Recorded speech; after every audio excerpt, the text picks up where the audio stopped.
The warm desert wind swirled over the plains of Moab, carrying with them the whispers of a generation's journey. On the horizon, the promised land stretched out, lush and inviting, a stark contrast to the barren wilderness that had defined the lives of the Israelites for 40 years. They stood gathered, a multitude of men, women, and children, their faces etched with hope, fear, and anticipation. Before them, their leader Moses stood tall, his aged frame imbued with a quiet strength. This was no ordinary gathering. It was a pivotal moment in their history. Moses looked out over the people he had shepherded for decades. His heart swelled with love and sorrow. This was the end of his journey. He would not cross the Jordan River with them. But his task was not yet finished. He had one final mission, to prepare them for what lay ahead.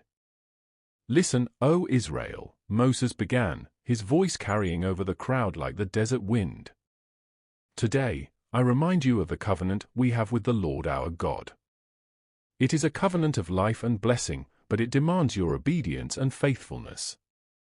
As Moses spoke, he wove a narrative of remembrance. He recounted the night of their deliverance from Egypt, when the cries of the firstborn echoed through Pharaoh's land, and the blood of the lamb marked their doorposts as a sign of God's protection. He spoke of the Red Sea parting before them, their triumphant escape, and the bitter waters of Marah turning sweet by God's hand. But his tone grew somber as he reminded them of their failures, the golden calf they had worshipped at Mount Sinai, the grumbling in the wilderness, and the spies whose fear had condemned an entire generation to wander.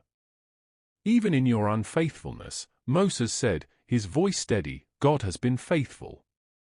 He has fed you with manna from heaven, guided you with a cloud by day and fire by night, and ensured your sandals did not wear out."